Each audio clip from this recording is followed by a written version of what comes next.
Hey everybody, welcome to Krystal Talks Cancer. I am so excited today for the second time. Well, no, I think it's the third time that I have the pleasure of interviewing Miss Barbara. Hey Miss Barbara, how you doing? Hi, Krystal. I'm doing great. You know what? Mother's Day just passed. Yeah, y'all watching this a little bit later. Mother's Day just passed. How was your Mother's Day? It was great. I was relaxed. It was relaxing. I'm glad Stayed out of the rain. because normally, if y'all don't know, Miss Barbara is all over the place, all over spreading awareness, helping where she can, learning all the resources to give people. So in the bottom of the comments, you'll have her contact information to her nonprofit organization, Chemo Brain. That's another thing I forgot to tell y'all. Don't forget. We may have Chemo Brain a little bit here and there, but bear with us. We okay. Ms. Barbara, can you tell us a little bit about your organization? Yes, RMT Cancer Network, we started it in 2017. And RMT is just the initials. It's actually Rose M. Turknet Cancer Network. And that's my sister who we lost to breast cancer about 15 years ago last week. And so I named the nonprofit in honor of her. So what we do is we assist people going through cancer with different resources, referrals, different services. The simplest way to put it is we bridge the gap with services that a lot of people don't know about, especially in our underserved communities, disadvantaged communities. Now, like I tell people, we're in Dallas-Fort Worth area, but people tell people about RMT, so we have assisted people all over the United States. That's a blessing. That is a blessing within. Isn't it humbling when you actually meet people all over the U.S.? Yes, It's a it is. humbling It is. experience. It is humbling, y'all, because even on Facebook, like all of the reach that's on Facebook for me right now, it's humbling. It is. And in other countries, Yeah. I have invites to go to other countries. The ladies in Brazil said, we need you to come. We inspire our women with what you show on social media. See, look. So we need y'all support so that Yes. she can go to Brazil, so that she can minister to those in Brazil. Because let me tell y'all something, and we're gonna get into her story real in a minute. But I want to make sure that you understand Miss Barbara tough. She tough, and she real tough, y'all. She's very tough, and I really think that a lot of women need to hear her story, her transparency, and just her victory because it's a daily thing. And if you follow her on social media at all, you'll see a lot of the things that she do in the community, and you'll be able to see, like, even when it come down to eating, like she showed some healthy meal. It was a lot of vegetables. I just remember it was a lot of vegetables. I was like, now what? It was a soup or a stew, I think. I can't remember. I see it in my head, but I can't remember what it was. But Was it last week? It was a little while ago. Oh, okay. It was a little while ago. I think it was cold. No, I think it was cold, and you was like, Okay. it was good for your A immune veggie system. soup. Oh, yeah. It was something, yeah. And I was just like, I'm gonna need to go on, slide in her inbox, and go and get that recipe because I mean, it just looked amazing, and it goes from, like I said, her working with the community and her even everyday life, motivating and encouraging and inspiring us who have gone through the journey to even watch. It's really a humbling thing. Can you tell us a little bit about the gloves before we get into your story? Yeah, the pink gloves. These are RMT pink gloves. We started 50 State Mission of Hope tour, and it was before the pandemic. And then we stopped. I've been a couple of places in the pandemic. But just to share hope, because my experience going through cancer and losing my sister to cancer, she was just 43 years old. And I just found out so many people, they didn't understand what was available. You have people that don't have insurance, don't know that they can get insurance. And even there's services that can help them without insurance and help them get in. It was just so much that, just asking questions and talking to people. And then that fear factor was terrible. No, it's always terrible. It's terrible because people that has already, a lot of people that's been through cancer, or we used to have a person, she would give every horrible detail about her friend, everything that she went through, brain, and then she died. You need some hope. Right. You don't need all those. Right. And it's funny that you say that, because I went to chemo one day, and it was, I don't know if I told you I had to do chemo twice. So I had to do TCHP and then Kadcyla. But when I was on Kadcyla, I went in there, I'm all excited because I'm getting toward the end now. I'm like, it's time, to do a surgery or whatever. And I know what surgery I want, and there's a lady in there, and she was a young lady. And she came and she sat down, and she was like, what are you, we started talking, and I told her that I wanted to do deep flap reconstruction. She ran me down all the horrible things. And my treatment plan, when it came down to my hormone blockers, it was like horrible. And then she told me about her friend. Oh, yeah, my friend were taking those same pills that your doctor just prescribed you, and now this is going on. And I'm just like, get away from me.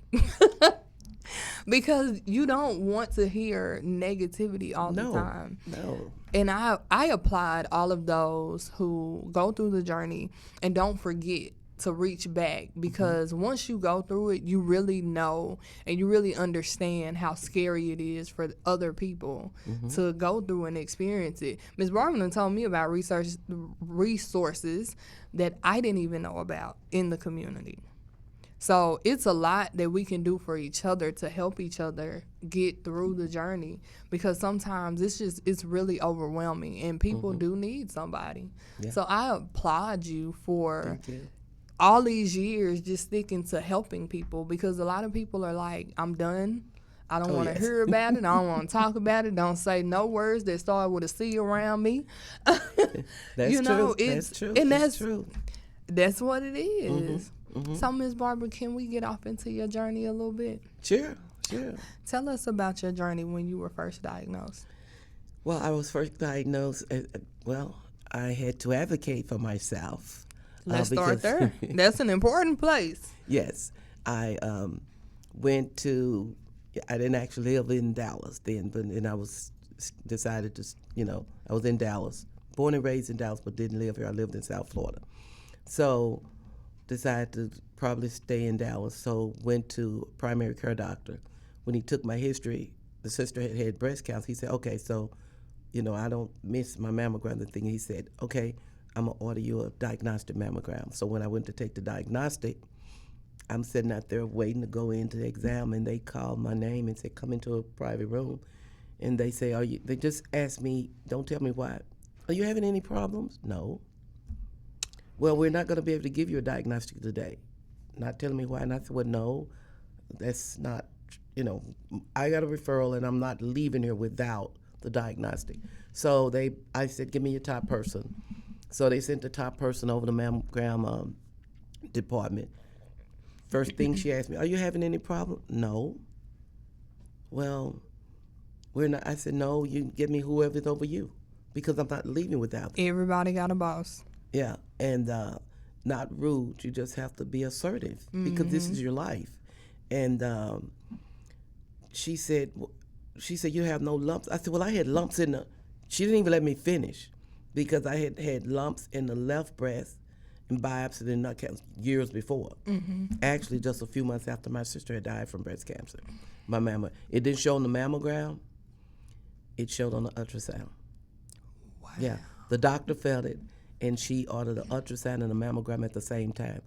Took the mammogram first, it didn't show, went back to the ultrasound. Same day, there it was. Wow. And did a biopsy, wasn't cancerous. So the manager of the breast center there actually did my mammogram, and she had it turned where I could see it. I saw it, and she saw it at the same time. And she got on the phone and made the call. They said, take it down. They take a picture, take it, and then the ultrasound saw it and took me back and took some pictures. But they weren't, and told me I would have to get a biopsy. So I was going to South Florida, and I went got because they only had my records for 13, 14 years, and they didn't have the year before because I was in and up, from several years back. So I went straight to South Florida and got it because it didn't show.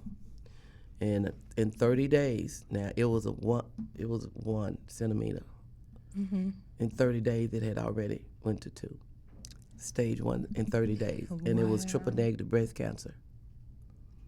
So if I had not advocated for myself, there's a possibility, just putting off and waiting 6 months, I could have been at the final stage or dead. Yeah. Just like my sister. My sister was dead within 6 or 7 or 8 months after being diagnosed because they was treating her for something else, allergies, everything, and she had breast cancer. But what it was, and there's a lady that I met going through that had the same situation. They were treating her for another disease, not knowing that she actually had inflammatory breast cancer. And, that's time. And that's what a lot of people get confused about. Like, that's time, and that's a lot of treatment going into your body. Yes. And then now we're having to switch you to even harder treatment. It's a lot. It's a lot. Yes, it is. It's so that's how mine started, and I went to the all transparency. I don't know who it was who told me I had breast cancer. I got a call. You have breast cancer. You need to see a surgeon. Okay, next. That's actually how it happened. Yeah. And then I saw male surgeon, and he didn't do it, but a lady surgeon did it, or whatever. And they told me I needed genetic testing. No one ever told me. There's a story behind this, though, but no one, the doctor or whatever, they didn't tell me I had triple negative. The consultant that go over your genetic testing with you, she just said, you have triple negative breast cancer. I said, okay. But I had already been led to study up on it or whatever without even knowing that I had triple negative breast cancer. What made you, how did you study it first? Well, what happened is, like I said, I didn't live here. My son lived downtown Dallas, and he lived about a half a mile away from the big library downtown. And so, I was here to help him with his son and stuff. I would walk up to the library. Well, I had a habit of going upstairs, getting on the computer, because he didn't have internet at the house in the computer. He was working or whatever. And then coming down, looking at the books and everything. I had how I'm going to do this, that. Well, this particular day, something said, look at all of those books on display, literally. And it was I have it somewhere in my notes. It was a lady had written a book on triple negative breast cancer. Wow. I got the book, went home, jotted some notes down, had never heard of triple negative. You can get 1,000, 10,000 women together, and you may not have 100 women, and there are people that have ever heard of triple negative. Because and 15% of people are triple negative. That's how I knew. So when she said, you have triple negative breast cancer, I said, oh, okay. Isn't it amazing? No doctor had told me. Isn't it amazing how God sent you them signs? I'm telling you. That's why I tell people, like, you really have to slow down and pay attention, because a lot of times things are right there in front of your face. Hey, right there. That's true. I had the opportunity, my mental changed, and I just kept hearing, you need to go to a therapist. You need a therapist. You need a therapist. And I was like, what? And I said, you know what? I'm just over it. I'm just going to go ahead and do it. And this was during the pandemic. So I get this therapist, and the day that I actually go in to see her, that day before, or sometime that week before I saw her, because I saw her on the weekend, they had just ran all of my tests for me possibly having breast cancer. And so it made sense. Once I got in there to her, I said, I'm just blown away how last week I found out that I had breast cancer, and the week prior I had this strong urge to find a therapist. And it just was one of them nagging voices, like, you need somebody to talk to. You need to pay attention. Find somebody to. It was just like I couldn't sleep, literally up looking and searching for a therapist. And I don't know where it came. Well, I know where it came from, but at the time, I didn't know where it was going, the reasoning behind it. So listen. If it happened to Miss Barbara and it happened to me, slow down and pay attention to the signs. Because a lot of times God be trying to communicate with us, but we too busy just constantly doing. We got to slow down. Yeah. You know, because the reason I was still in Dallas, I literally came here to speak at a celebration of life, just to celebrate life. I was the keynote speaker. And then I flew in on a Friday, and I was going to stay home 2 weeks. And on Monday, my son and grandson was gone to school and work. And I laid on the couch, and I heard a whisper in my voice, told me not to return back to Florida. I would die or come near death. I didn't share it with anyone for over a minute, literally. Just like you and I are talking, I heard it. So I was obedient. Yeah. And started making my doctor's appointments, yeah. Because I'm telling you, that voice, you need a therapist. Like, whatever. You need somebody to talk to, go find a therapist. And it was different because of all of the stigmas that I've heard about going to therapy. In the African American community, a lot of people feel like you got to be crazy or you got to go gossip to somebody about everybody else. And that's furthest from the truth. It's more so you dealing with your own emotions and learning coping mechanisms and tools to use whenever you're having anxiety or you're having a tough time. And even just somebody to give you pointers or ration out a certain situation. You know what I'm saying? There's nothing wrong with you, so to speak, just because you need a therapist. Yeah, it's bad, the stigma that goes along with it. That's why I believe so many people are depressed and a lot of suicide, I had a cancer survivor that told me, she was a stewardess, and she said another stewardess found out she had breast cancer, and she went on, I think she said on the plane, and committed suicide, shot herself. On a plane? She was a stewardess. Oh, my goodness. Told she had, and she didn't even fight. Because people, they hear all the bad things, no hope. Yeah. So we have to give people hope. Yeah. I don't give people false hope, but all of us are not dying from cancer. I'm 11-year triple negative breast cancer survivor. 11 years. And that's for somebody who is wondering, because I know I meet a lot of women who, when they are diagnosed and they see triple negative, it's like a whirlwind of emotions. And I feel like for all cancers, it's a whirlwind, but when you hear triple negative, a lot of times people just are like, is it even worth it? So the difference, and I think I've mentioned this a few times, when it's triple positive, what's feeding it. Estrogen and progesterone is feeding it. And when that HER2 is positive, it's like a supercharge. It makes it spread faster. Now, triple negative, on the other hand, the estrogen and progesterone markers are negative, so that is not what's feeding the tumors. So they don't know what's feeding the tumors. And this is the confusing part for me, because some people say HER2 negative means that it's not going to spread faster. But you have a lot of women who are diagnosed with triple neg, and it's like aggressive. So that the HER2 part in triple negative, to me, is a little confusing. Me too. It's a little confusing because I hear a lot of women say, it was aggressive, extremely aggressive. So that's the difference. I just wanted to run that down just in case somebody's like, what is she talking about? Triple negative. Triple negative. We here to learn, encourage, inspire, and give hope. So we're not gonna run and talk about something and then it go over your head. I want to make sure that we know, that everybody knows exactly what we're talking about, so you can understand where we're coming from. Yes. So, having found out the way that you did, I know you said it was like a phone call, like you got breast cancer.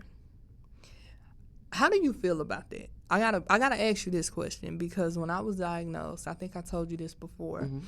When I was laying on the table, the doctor with the biopsy needle in my breast tells me it would surprise me if this isn't cancer. I can't even imagine.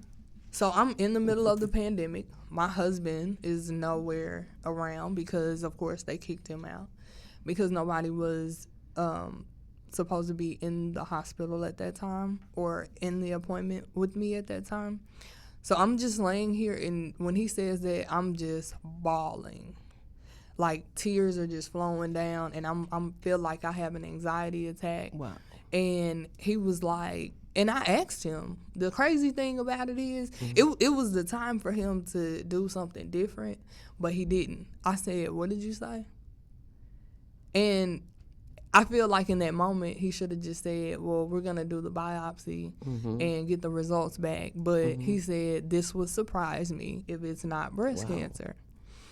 So the 4th of July came, and it was around the 4th of July. So I didn't get my results until that week after, like that Monday or Tuesday after the 4th of July. And he calls and he said, just like we talked about, you have breast cancer. Well, no bedside manner. And also, I was told that you'll be fine. You just go do your treatments and you'll be okay. Have a good day. Like, basically, have a good day. It was. I mean, that's just what it was. Like, you have cancer. Merry Christmas. Happy New Year. Go on about your business and take your medicine and you'll be fine. I didn't like that. That hurt me. Because then I was sitting in a room, you know, when you go, because we go to the same hospital. So the building that I went to get the biopsy, their room is like a lot of couches, like a long sofa, and you have women sitting on both sides, and you have couches, and you just have people just sitting all over the place. I'm the only one in the room, Miss Barbara, sitting there shaking and crying so hard that I couldn't breathe. And nobody in that room walked up to me and said, "Hey, are you okay? How you doing? What's going on?" And my husband was waiting outside because he couldn't come in. And I had to go back again, and he did more. He wanted more scans, so I had to go back through the mammogram thing again. And this is another thing, like my breast was swollen. So some people don't like getting a mammogram when their breast is normal. So I'm sitting here shaking and crying, and the only person that consoled me at that point was the nurse that was in the room with me during the biopsy and for the scans. Everybody else was like, you know, they gave me that look and made me feel like I'm so glad it ain't me. Ooh, you know what I'm saying? But it's like at the end of the day, the bedside manner. Like, what is your take on that? It's our doctors, nurses, and all aides. They need to have more compassion. I've seen people treated like that. You know, I tell people, a lot of people. That's why a lot of people don't understand what's happening. They don't understand their treatment because the doctor's so quick, and then they don't know how to talk to their doctor. Say, can you break it down where I can understand? You know, I tell people, RMT, whatever we do it with a personal touch. Because you have, you know, even when we're out in the communities giving out literature, and I talk to them because everyone is not going to tell you that they can't read. Yeah. They can't comprehend. They may can read at a first grade level, and they can't comprehend this. So you talk to the people. And that's what we do it with personal touch. Let people know that you care about them as a human being. That's my thing. It doesn't matter where you live, how much money and how less money, if you're homeless or what. For instance, I met a young lady where we get the mammograms at. She was almost shaking like a leaf, and she whispered, and she was there for a diagnostic I will never remember. She just turned 50 a few months ago. And she said, "Excuse me." I said, "Yeah," and she was whispering. She said, Can I ask you a question?" I said, "Sure." And she said, "Can you tell me what a diagnostic is?" And she and I told her. And when I went in to get my exam and it came out, but we exchanged numbers. I gave her my number or something, and she was in. So we talked later or whatever, and she tell people right now, Miss Barbara, she was so fearful. But I said, you do know you were just whispering when you, that's just how fearful she was. Yeah. We have to show people love and compassion. I don't care if you're dirty or what, we have to. And that's what birthed the pink boxing gloves is hope. But after that, that pandemic, people they would have on a mask and they'd be in a store, you be 6 feet away and they act like, oh, I can't even speak, I'll get COVID. It was so much fear, and I was like, we got to do something, something different, because, people wouldn't speak to you because even with the mask on for fear of COVID. Yeah. So, we have to think of people as a human being. And think about And how caring we for would them. want to be treated, Yes, right? that's it. Like, you wouldn't want somebody to tell your sister, your wife, or whatever, your spouse, because it's male and female doctors. You wouldn't want somebody to just say, oh, you have cancer. Well, next step, chemo. It's a bedside manner. And I really wish that we had the opportunity to actually meet these people who are being diagnosed, but just a survivor navigator type thing. And that's the reason why, I don't know, I told you, I jump in inboxes a lot on Facebook, because I see a lot of women in this group that I'm in that are lost when it comes down to their diagnosis and, what does this mean? What does that mean? A lot of people don't even know what the markers mean. You ask them what are their markers, they're like, huh? What is that? It's certain things that are very important when you're going through treatment to know, so that you can better be prepared for what you're about to go through. But I jump in inboxes a lot, Ms. Barbara, and a lot of people really do need that support in that bedside manner, because for me it's more personal. I know how I was treated, so that makes me want to do things differently. Oh yes, It makes me want to do. You want to do it differently and make things better for someone. That's why I was like, I take the time. I never pressure anyone when they want to talk to me. I let them feel comfortable to tell me what they want to tell me, and then I assist them. I don't ask all the detailed questions, because my thing is I don't even ask people, are you third stage? I don't even ask the stages, because to me, it does not matter, because if you're going to trust God and have hope or whatever, because there's one doctor we was in a support group, and she kept asking him the stage, and she said, what difference would it make? That's what the doctor told. Well, what difference would, because she was so gung-ho, what stage, or whatever. But it's true, though. Yeah, it's true. We just, through RMT, we educate on understanding your treatment, and you have a legal right to have a say-so in that treatment. But you need to understand, if you decide not to this and not to that, what could happen or whatever, because a lot of people, they don't understand, they're fearful. Because I just had, a couple of months ago, a good friend of mine, her mom died from breast cancer over 20-some years ago. They told her to get genetic testing. She was like, but see, if she would have had, she's had the surgery and everything, she won't take treatment, but what if she had the genetic testing and it showed that she carried the BRCA the genes? Her treatment would be different, but she didn't take it because she was fearful.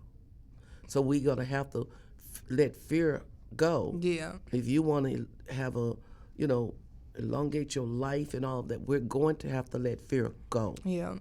And deal with things face on. We understand it may not be comfortable, but you want to live longer, you need to understand. And you need to understand that they offer this and this to give you a chance of living longer and the cancer not returning. See, people always, well, no, I don't want chemo and I don't want radiation. It's because of what we see. People tell them all the horrible things about it, girl. You know yourself. I worked out through all of it. Yeah. I worked out every day. I was in a research the benefits of chemo before, after, before, after chemo, and so I pulled the string. So I worked out with a personal trainer 30 minutes before I hit the chemo chair. Now I sat up and prayed and Didn't looked I and just say, laughed y'all, and she tough? talked to people and got up and went and worked out later. Well, one girl, she said, Miss Barbara, I couldn't even get up out the chair after chemo.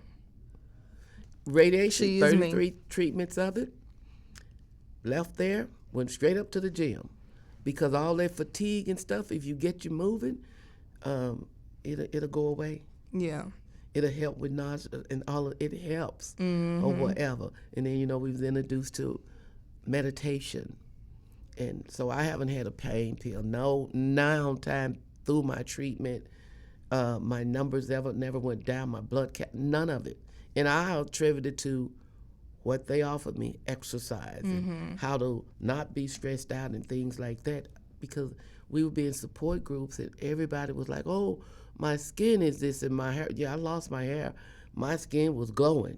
It's shining now. It didn't dry. And, it was, and I attribute to, we took the healthy cooking classes, not dieting, changing, eating what we wanted. But if you wanted some fried chicken, it was a healthy way to do it. And this, and using spices and herbs and things like that. Yeah. And I tell people, I'm not saying I didn't have any struggle, because I was weak, but my mind, and this strong. is more and stronger.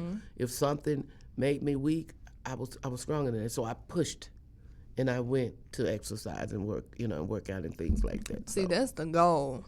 Yeah, That's the it's goal. here. Even now, I'm not 11 years out. 2, not even 2. Well, almost 2. Yeah. And it's a daily practice, and some people say it gets better over time. But I really, truly believe, like she said, these lifestyle changes, the things that we can do to strengthen our mental. And that's why I give a lot of tools to the ladies that I meet on social media, because these things actually help me for a diagnosis. Like I used to, when I was initially diagnosed with that horrible bedside manner that had me just all messed up, I started looking on the Bible app.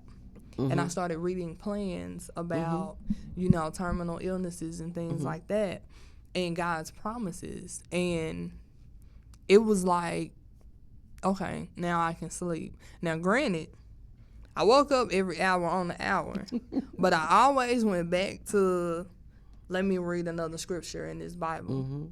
Because if you keep your mind strong, regardless of whatever else is going on, you're going to be okay. Like I tell people, staying mentally strong and staying hydrated, Is it? those are the two things. Like if you're not able to work out because you're just that fatigued, stay hydrated and move when you can, do what you can, but don't sit there sulking, crying, and, being depressed. And it's easier said than done. I'm more emotional. So for me, it was like looking at my babies and all of that. It was hard, but I refused to give up. When they said, chemo, the things that we see, like you said a minute ago with chemo, we see a lot of negatives because that's what is portrayed on social media, on these commercials, because they want to get money for cancer. What is it? Radiation? No, for cancer cures. Oh, yes. Research and When stuff, when they say we want to do here, they're gonna show you the bad stuff, because if they show you the bad stuff, then you're gonna feel more into giving your money, and that's just being real. And I'm not saying that people don't go through bad stuff, because some really do. A lot of the things that you see, they are real. However, it's not like that for everybody. When it comes down to the majority, I think I met more women who were more headstrong than not, and who really challenged themselves to get through this journey in a way of positivity. And like myself, it grew me. It was so crazy, Miss Barbara. I go to Beloved Ministry on Thursdays at my church. And it's just a ministry where there's a lot of women there, and we kind of have Bible study and talk and everything. But after I left there, I went to The Well, which is a ministry for women who are getting reacclimated into society after being incarcerated. Very good organization. But one of the ladies at my church, Miss LaWanna, she was telling Miss Ashanti, she was like, Krystal was really quiet.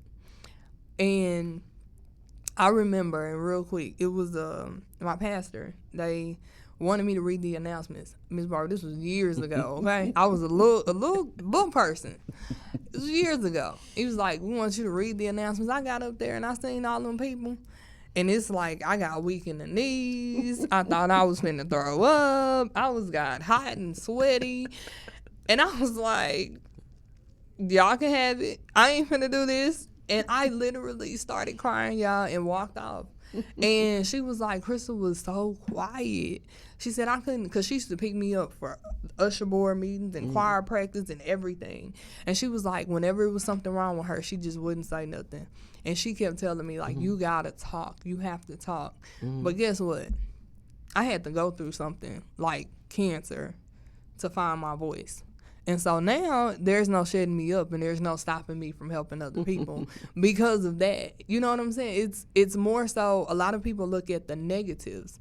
If I wouldn't have gone through chemo, I wouldn't have been still, because my life before was consumed with work. And so once you're in that stillness, for some of us, it's like that wake-up call, because now you're fully hearing from God at this point. Because when you're going through life is just, I got to do this, I got to do that, I got to go over here, and I got to take her. And you're not giving God the adequate amount of time. And in that stillness, I feel that I found, another peace. And I found more of my voice and more of me coming out of this. I'm stronger than going into. So don't be afraid of the diagnosis, because you just never know. Even if your diagnosis aligns with somebody that you knew and their story ended, that don't mean that your story is going to end the same way. So you have to be mindful of that. Yes, that's true. Yeah. That's true. And even, I believe even if you're facing death, if they're, facing death, you still have to stay positive and keep a peaceful mind. If you weren't going to die, you want to die in peace. Yeah. But a lot of us, we also teach about the medical trials and things, because I've met people living on trial. And then in a lot of underserved areas where African Americans, Hispanics live, they don't go, they say, oh, we don't have anything else, and then they go make their funeral arrangement. Well, you need to start asking questions, because there's people living on trial and they're living quality lives. Years past where the medical science say, oh, they're supposed to be died, because you have a lot of research going on, billions going into research. Yeah. And so then where we go, my doctor, my oncologist is a research specialist. And so. Don't we have the same oncologist? I think so. Well, I don't know. Oh. One day of the week, she's on the other floor, and all those patients are on trial medicines. And I've seen people living for years, years and years on trials. But we have to, and especially in the, like I say, the African American, we can't keep saying, well, they trialed on the men and gave them syphilis years ago. No, we have to go beyond that and not fear, because you versus you having a bury a loved one, that loved one could be still with you 10 years from now, living a good quality, because I've seen it. Yeah. I've seen people live on trial medicine. Yeah.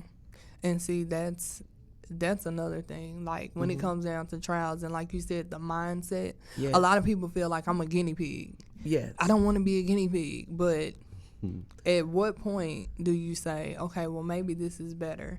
And I always intend to pay homage to those who go before us. And what I mean by that, those women that signed up for all the clinical trials and stuff, just for us to be here. I was diagnosed with triple positive, so like HER2. At one point, HER2 was like, oh, that's it, you out of there. So they said. But this doctor came up with Herceptin, and now that changed the game for her positive breast cancers.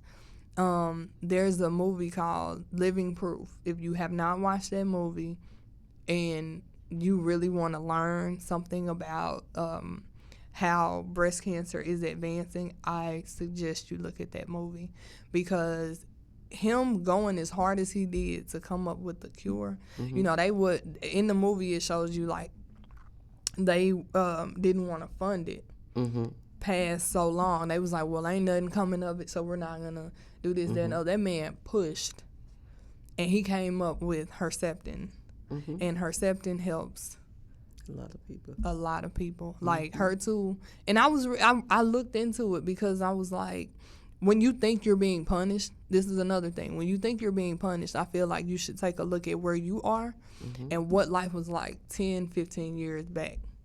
Because where we are now, even with HER2 positive cancers, we have Herceptin, and Herceptin basically makes the HER2 cells attack themselves.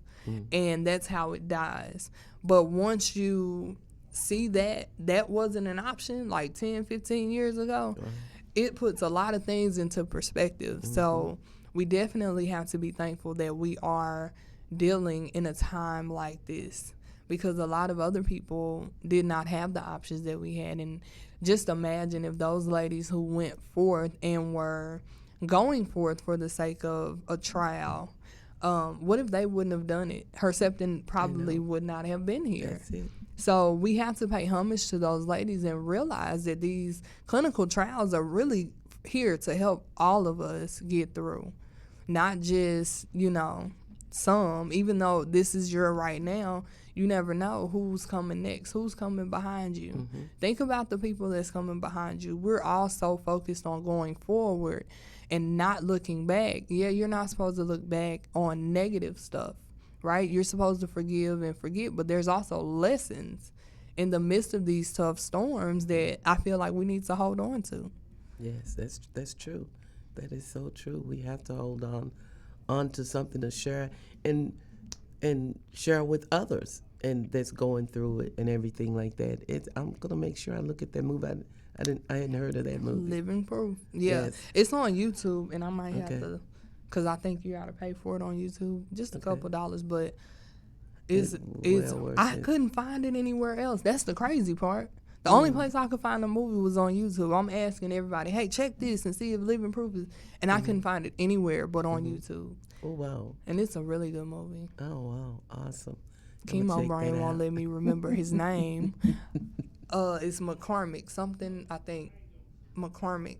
Chemo Brain won't let me remember his name, but it's definitely worth watching, because like you did, I did the same when it came down to research. Well, I didn't do like you did technically, because God gave you that before you even knew that you were about to go through it. But I looked at that movie and a couple of TikTok videos I do not recommend.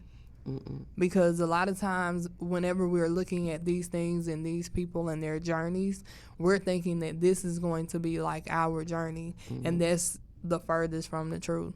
You can have 10 people with the same diagnosis in a room, and each one of those people are going to go through treatments and everything completely different. That's exactly it. Completely different. Yeah, because I really didn't do research. I was just led to the book. I glanced through the book, wrote a couple little notes, and took the book back. She said, fried foods cut out, blah, blah, this here, blah, blah, this here, blah, blah, this cut down, blah, blah, this. And she said about the red devil. And I don't even know if I read the whole book, because I had prayed and I was like, God did not speak to me to take me. Without a shadow of a doubt, I knew I was not I'm going to die. But I knew I was not going to die from breast cancer. Because, it was for what was coming to me or whatever. But I wasn't off into going and on all these sites and research, and no, if I prayed, I left it to him. Yeah. Because I've seen people just be real depressed from, and if you go research, you need to go to the government site and the American Cancer Society site instead of, because, you may see on TikTok, they say, go get your rock and pour some water on it and do some soda, and that'll heal you. And it's funny that's that the kind of stuff you see. and it's funny you say that, Miss Barbara, because I heard a story of a lady. I've never met her before. But I heard a story of a lady who was diagnosed with breast cancer, and I think she saw something about like fasting, doing a water fast, where you just drink a whole lot of water, like a whole lot of water. That's it. You drink water all day long, every day. And yeah, I know it's. I didn't understand it. Supposedly, she believed and she was told. I don't know where she got this information from, but she was told that if she drank water and just did a water fast and I think fresh vegetables and things like that, that she would be okay without chemo or radiation. Well, she went and she did that, and she's no longer here with us. Now, I'm not trying to sway anybody left, right, sideways or anything, but whenever you hear about these random fasts, be mindful and talk to your doctors.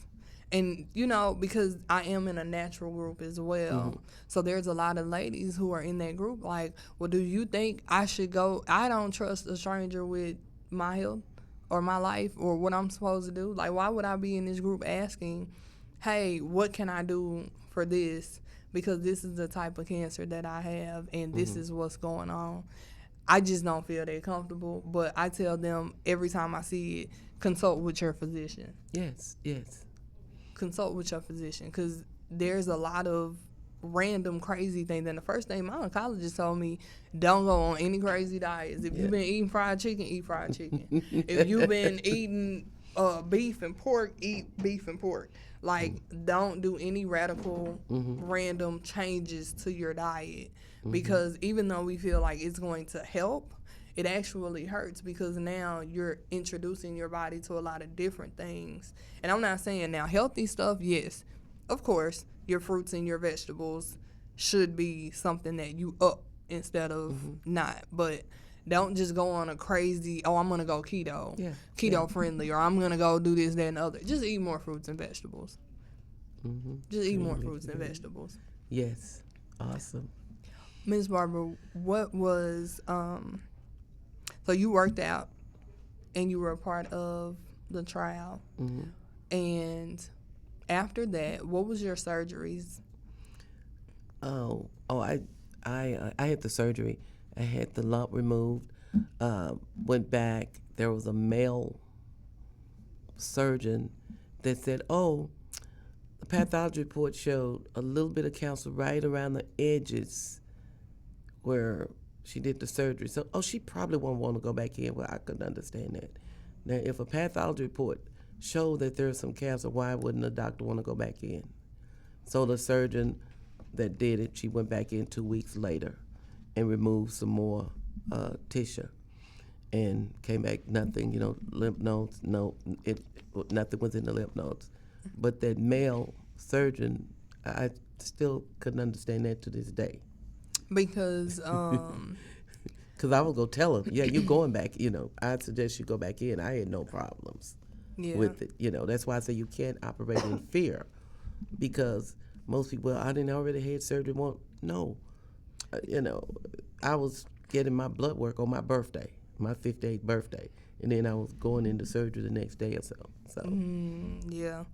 It's funny that you said birthdays, because I remember going to chemo literally mainly on somebody in my family birthday.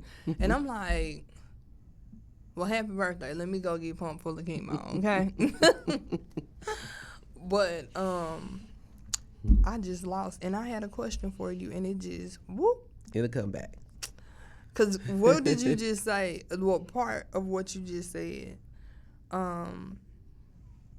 It's gone. Chemo brain has entered the room. It's Please real. stand by. I mean, listen. That's another thing. Somebody told me, they was like, I really think that you should not give chemo brain this much power, right? And I understand where they're coming from, but I want you to think about this. If somebody's going through and they're constantly telling you like there's something wrong with my mind, and the first thing that they're thinking is, oh, I got a tumor in my brain. Mm-hmm. You know what I'm saying? That's the first thing that people think whenever their mind Mm-hmm. is not operating the way that it used to. So for me, I put it out there the way that I put it out there because I want it to become a normal conversation. Yes, because it's real. Because it's real. Fogging is real. And it sucks, but it's real. And you have to learn how to manage with it and not be a victim of it. Mm-hmm. In so many ways. Like, you have to know this is what's happening. Mm-hmm. It ain't nothing else. It's nothing, you know what I'm saying? It's chemo brain. Like, it's a part of all of this. It's just a part of the process. Mm-hmm. So I try to normalize it in a way where people aren't embarrassed or feel weird. Because I feel weird in rooms sometimes. I don't know if you ever experienced it. Whenever somebody's talking to you about something and you're there, but then just like right now, I couldn't remember, and it did just come back to me what I wanted to say. But I did want to ask you, because of what you said, when they told you that they wouldn't do any, when there was residual left, that's what I was going to say. With the residual that was left with me, my oncologist came in and was like, okay, more chemo. You know, it was just, we went in, there was residual cells left. We're going to do more chemo to clean that up, and you'll be fine. Well, see, mine was fine after surgery before I even went through chemo or radiation. So it was after when they did the pathology report after the surgery, and it showed a little bit around. But why not, you know? And I had no problems. Yeah, because you had already gone through. Yeah, so I had 2 surgeries and then went to the oncologist and took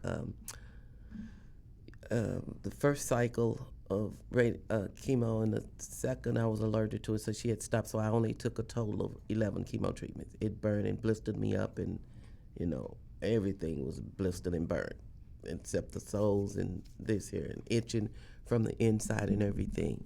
And she stopped it, and I had no problem. Okay, when you're gonna trust God, you're gonna trust God. Yeah. When she said I can't, and there was nothing else she could give me, no problem. I went right on about my business. Exercising, going to art, going to music therapy, talking, helping people, and I went right on, and then started a radiation, and went right on. So, and see some of these side effects that you just named, like I thought I was crazy because nobody was talking about this stuff. Like nobody was being transparent and say, yeah, I was itching from the inside. Because when you say that, I know what you mean because I experienced it and thought that I was crazy. Like it felt like something underneath my skin was just irritating my skin, in the lack of better words. And let me tell y'all something. Miss Barbara does a lot of art. I just seen a lot of her art collection. And honey, let me tell you, I need to be up there when she doing her art so that I can just watch. Because see, when she go to art, she focus. She don't want nobody, leave me alone, let me focus. This is my time to unwind. This is Miss Barbara. So I ain't going to be able to talk to her and ask her questions, but I will be able to do everything that she doing. I'm going to be over there. I help. And that is a good thing, to find a hobby or something that you enjoy doing. To kind of help you pass time and everything. Can you show them your? Sure. Yeah. This is it's called a Serenity jar or a common jar, and they did the study, and actually you can look at this and it can lower blood pressure and things like that. It's just very common. So I learned this in art therapy. One of the art therapists taught me how to do it. And so I create these, and I help raise funds for my nonprofit through these. And with art, I have a Be Kind collection. And then I also created a breast cancer awareness for male and female breast cancer, because you know there's 1% of men that get breast cancer now. That 1% more African American men die. In one other country, I have someone follow me. He said it went up to 2%. And I got to see which country it is, but he said it's 2% in their country of male breast cancer. Yeah, he's a male breast cancer survivor. And but I'm not for sure which country he's from. And but that's what I do, and I'm ready to get back on the road with the mission of hope. Yeah. Just people seeing like what, just hope. Like, are you kidding me? You're just sharing hope. Yes, I may flop down and start doing some planks or something. I said I did this when I was going through chemo, and I actually did. Yeah. And if people, just give them like, okay, she did it. I can do it. Because if someone see you did it, they know that they can do it. So that's kind of the train of thought with the mission of hope. Share what you did. And everybody can't do it. Some people are just so weak or whatever. But if you can lie in your bed and raise your hands or your arms or your feet, try to get some movement in. When you're in treatment. And don't look like what you going through. Look good, feel better. Baby, this is knocking at 70. It don't what? It don't crack, honey. It don't crack. Listen, and you have to, whenever, because I trust that y'all are going to go and like and share her nonprofit and her page to get pointers on things. But when you look and you see Miss Barbra, baby, she be in these heels. She have on these dresses and these legs be showing. And I'm like, Miss Barbra, she out here, baby. Miss Barbra dress better than me, okay?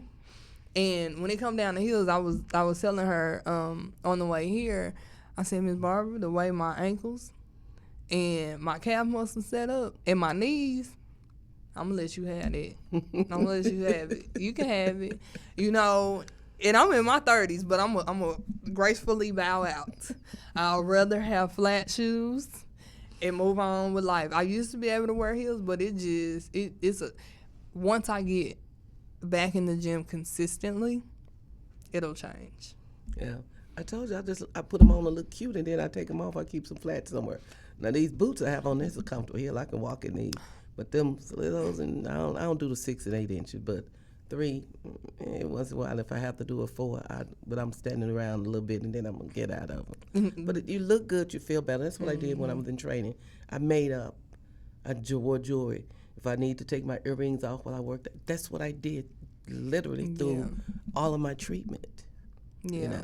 And it do make you feel better. And it makes a difference. It makes a major difference. I didn't do it in treatment. But after, well, no, I kind of did, I guess, because I used to wear tutus and stuff at the hospital for chemo. Chemo days, I dressed up because I didn't want it to be a sad occasion. I wanted it to be something positive and something to give other people to look at in a positive light. And you will be surprised, even going through chemo, if you wear like a cute outfit or something and you in there and you getting chemo, trust and believe, we were looking. It was like, what you in here for? I see you hooked up, but you're not weak. You know what I'm saying? Like, you're not like this, that, oh, I gotta go to do this after. And they just got their port exposed. They're getting treatment. Looking good. Yeah. Looking good. One patient asked me, the wife of a patient, they would come, he had, I forgot which cancer he had, but they would come into fit steps, and I would be working out, and they did it, and she said, excuse me. I was sitting on the exercise ball, and she said, excuse me? I said, yes, ma'am. She said, are you a patient, or do you work here or what? Because every time we come, you're here, and when we leave, I said, I'm a patient. I would be working out when they came, when they left, and so we're still friends. We still friends. The husband has passed on, and but yeah, we still, that's how I met. They was from Colorado. And you meet a lot of people. Oh, yes. You meet a lot, you meet so many people going through the journey. I tell people it's like when you buy a car, like whatever brand of car that is, you barely see it out on the road, right? But you like that car. But then once you go and purchase it and drive off that lot, you going to see 10 of them by the time you get home. It's like your mind is open to it now. It's like, because one of my teachers explained that. They was like, you basically just unlock something else in your brain to look at or look forward to. Or look for, period. But I think that's what happens when we go through breast cancer, because we go through and we meet so many people, it's just like, okay, now I'm seeing breast cancer symbols everywhere. I'm meeting survivors. I was in Kroger and I was waiting for a rotisserie chicken because I was being lazy, mind your business, okay? I was going to make a salad just for dinner, just, something quick and easy. And this lady comes up and she starts talking to me, and we just get off into conversation, and she reminded me, she was like, I'm a breast cancer survivor as well. And when she told me that, I was like, wow. Yeah, I usually wear the hat. I don't go anywhere. I have the ribbon today. I'm gonna have something pink somewhere or whatever. But I was at an event about 8 weeks ago, girl. I couldn't even get out the door. I had on the hat, I had on the pink boots, I had on black and pink, man, and the gloves. We was trying to get out the door, and they was trying to take pictures and see what I did. Literally, I mean, because the gloves are a conversation starter for sure. They are a conversation starter for sure. And I mean, I've seen videos and photos of you in the airport and people taking pictures with the gloves. I mean, it's a big deal. Like, it's a movement. And I believe that we all need to start spreading hope, not just the negatives. I think complaining is only going to get you so far when it comes down to the journey, but you have to be positive and you have to spread hope, even if your situation is showing to be uncertain. Because as long as you keep your mind strong, you're going to keep going. True. And if you're not, if you ain't being positive, your mind not going to be strong, because you're going to be sad, you're going to be depressed, you're going to feel how you feel. Even when people walk out of your life during this journey, like, you have to cry for a moment and bounce back and say, you know what, God, as long as I got you and my eyes are on you, I will be fine. But I enjoyed having you. Oh, thank you for the invite, and I enjoyed being here. It's always a pleasure. I just remembered, I do want you to talk about your book.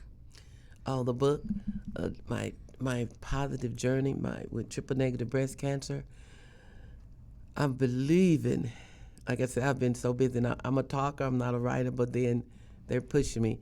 We're gonna launch it in January, or before January. Okay, see, Yes. that's something to look forward to. It may come out before that, but I'm, I put it off and put out.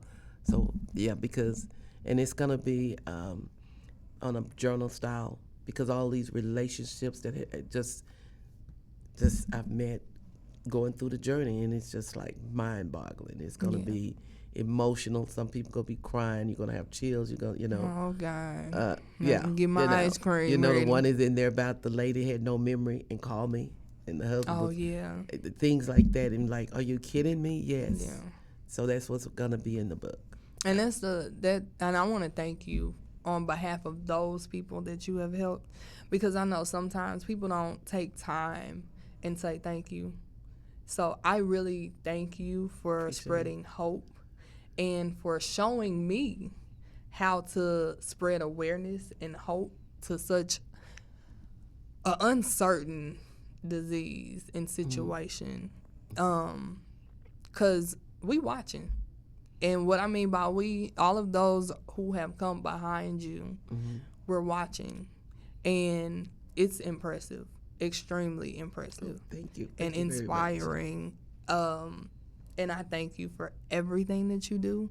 All of the people who you've helped, whether they thank you or not, what you're doing is amazing. And I pray that God continues to bless your nonprofit organization, your book that's coming out, and just your life, period. Because, baby, Miss Barbara here, and she got a mission. And I hope that I look just this good at 70. You hear me? I want to feel just knocking like at 70, not 68, but Well, that's close to 70. almost. But still, I want to look this good at 69 years old. Okay? Thank you. I appreciate it. Is there anything that you want to say to anybody who is watching and maybe going through? I would just tell anyone, if you take fear out of the equation and take can't out of the equation. And if you're diagnosed with something, deal with it straight on, but keep a positive attitude, because what we think here is more important than the diagnosis that the doctor will give you or the treatment. There's ways to get around some of these side effects. Some of the side effects you can't do anything, but do not let fear, because this is your life. You are here for a purpose. Any day that you wake up, you are here for a God-given purpose. And if each one of us will understand that and live our life on purpose, Yeah. we can see this world get better and heal. So It's purposeful living is what I'm Yes. chasing. Yes. And when you're chasing peace, then you end up chasing your purpose. That's it. So keep that in mind, because that's something that I'm learning as I go through the journey. But this has been fun. Yes. Very fun. Very to keep my brain, y'all. Very informative, motivating, inspiring. And I just want everybody out there to know that you're not alone. And if you need somebody, again, I'm mainly on Facebook and I respond, or if you put a comment in the chat and I can reach out to you, do that if you need any kind of help, any kind of assistance. When this video is posted, I will also let Ms. Barbara know so that I can get her information and have it posted, or she will comment and let you know where to get her book, her nonprofit organization information, and if she chooses, her personal information. But just respect if she don't. She is the nonprofit, so it's the Yes. same thing. That's true. So it's the same thing. So don't feel bad. Like, where is she on social media? If she wants to share that, she will. But other than that, you guys and gals will have all of her information on this video somewhere. If there's anybody who wants to share their story and you live in the Dallas-Fort Worth area, I would love to connect with you and just kind of talk. I do this weird thing, Ms. Barbara, where I meet people because I don't want to just say, come on. But I want to meet you. I kind of want to get to know you and your story, your journey. And so we can share awareness together. Every story is not a great story, like a positive story. And I understand that some people will have stories, and it may be, if you feel like your story is more emotional, that's fine. You don't have to come to me and be all happy about everything. I've been there, done that, and I've met a lot of other ladies who have, and just like Ms. Barbara has too. So we're all different. Your story matters. Your journey matters. Your life matters. So don't hesitate to reach out to me so that we can schedule something and get this together. And if you don't live in Dallas, Texas, and you have the money to fly, because right now I'm growing, but I'm not there yet, so I cannot pay for your flights. But if you got the money to come and you want to come and record with Krystal Talks Cancer, please reach out to me. Like I said, on Facebook, my name is Krystal Smallwood, and all you really have to do is type in Krystal Talks Cancer, and it'll show you all of the stuff that I post. So it's very simple to find me on Facebook. But other than that, I want to thank you all for watching and supporting, and I look forward to seeing and speaking to you later. Bye. Bye. Thank you.